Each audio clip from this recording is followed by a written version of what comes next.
Let's talk about records. It's 2025.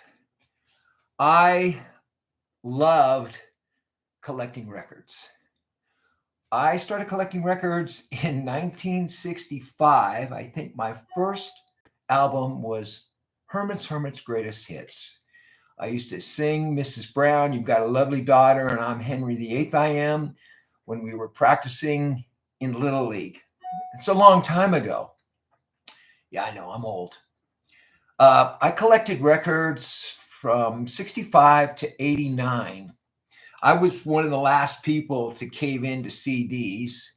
And once I did, I could see the benefit. You know, a record has a lot less music on it.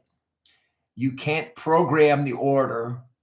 When you put this record on, you've got 4 songs on each side. You're going to hear this song, this song, this song, and this song in that order forever. And then you're going to have to get your little booty up, turn it over, and then you're going to hear this song, this song. I think you know what I mean. Now, I think it's cool to collect records for the artwork and to frame them and to put them up and to display them proudly. But to pay $30 for 8 songs when you can get a digital download for $9.99, and then, you know, when you get that digital download, you put it on your phone, right? And then you have all these songs, right? That you can play. So if I wanted to play this Montrose album, and the other one was Sammy called Paper Money, and I think I have 1 or 2 other Montrose albums with a different singer. One of them was called Jump on It, and then one of them had a circus. I don't know, but I'm just making this shit up as I go along. But that's what the best of my recollection. Then you could also put Sammy on there. You could put some Van Halen on there. You could put other things on there. You could have a playlist like 80 songs. Most of my playlists are 80 songs long. Now, a way to get the downloads cheap, on the cheap, is you go to garage sales, you go to thrift stores. You can get CDs for $1 or $2. I don't know if this one's out there for $1 or $2. You might have to pay $5. But anyway, to me, it just doesn't make sense to pay $30 and you can only play this on your turntable, right? When you buy a download, it goes on the plane with you. It goes out to your spa, Bluetooth speakers. It's in your car. It's in your wife's car. Then they've got these little things called ARIS that hook up to your stereo. And your jukebox is the controls of your phone. And I have 4 of those throughout the house. And yeah, I can listen to music wherever I go. When I was a kid, we collected a lot. I collected a lot of records. I used to go to a record store in Hollywood called Aaron's, and it was on Melrose Avenue. And it was a tiny store. And then over the years, it doubled, and then it doubled again. And then one of the people that worked at Aaron's opened up his own place on the corner of the same block, and it was called All Ears. Now, I think Aaron's eventually moved to Highland Avenue. Don't get me, I could be wrong. He did move off of Melrose. But, man, I built quite a record collection. And I got a lot of stuff, promotional copies that weren't even released yet. I know I got the Bad Company Straight Shooter album for $1.99, and it hadn't come out yet. That was their second album. And I remember getting a Bowie album once like that. So, yeah, I know a little bit about albums, but we couldn't imagine in our wildest dreams that someday we would be able to do all this and have 80 song playlists. For example, a few years ago, Blue Oyster Cult had an anniversary, and they played 3 nights in New York City.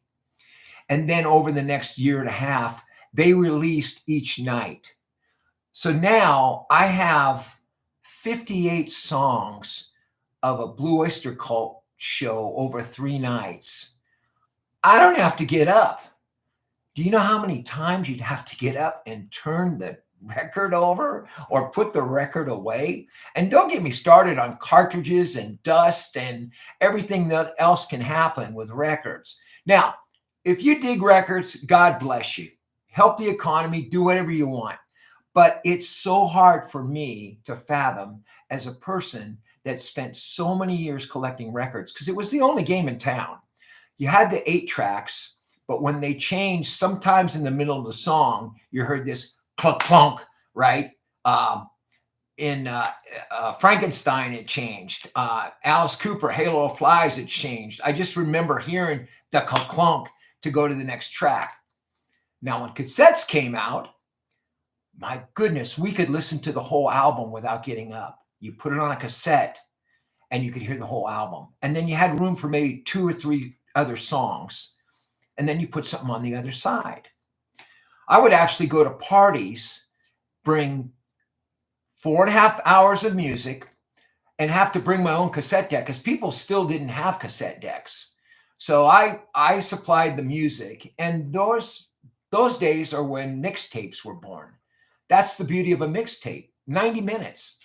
They had cassette players that came out that had auto reverse. So you didn't have to turn it over after 45 minutes. Then they had cassette players that would play not one cassette front and back, but a second cassette front and back. Oh my God, we were in heaven. We were in heaven. You know, my friend Roger Desi, he worked for KZAP, and I think it was in the mid 90s. He said, Ken, we're going to listen to all our music on computers someday, all our music and all our movies. And I thought, man, that's ridiculous. But he was right. And I just, like I said, I just don't get it. Because if I was to go to iTunes right now and say I already have this album on CD, buy this album, it immediately goes to my phone. It's going to be in my truck. It's going to go wherever I go. I go out and start cooking dinner later. I've got Bluetooth speakers. I move them around. It's going to be with me there. You can't do that with an album. I know they make it look so sexy. Bosch, he comes home from a hard day fighting crime. He puts on an album. The detective in Mr. Mercedes, he gets up in the morning and he puts on the first song on the first side. And Will Trent puts an album on. It kind of reminds me of smoking, how they make smoking in movies so alluring and romantic and sexy and seductive and da-da-da-da-da. Yeah. If the scene was more than 17 minutes long, you'd have to get up and turn the album over. And the other thing, when CDs come out, they put 78 minutes of music on there. The artists wanted to fill that up. And now that we've gone back to albums, the CDs that come out now, they got 45 minutes of music. Some albums we bought had like 37 minutes. I saw a Pat Benatar album, and I love Pat Benatar and Neil Giraldo, Go Spider. It was like 37 minutes. I put Pat Benatar on. I'm going to be listening to her for 2, 3, 4 hours. I've got pretty much all of Pat Benatar. Anyway, I know I'm an old man. I'm set in my ways, but come on, man, spend your money more sensible.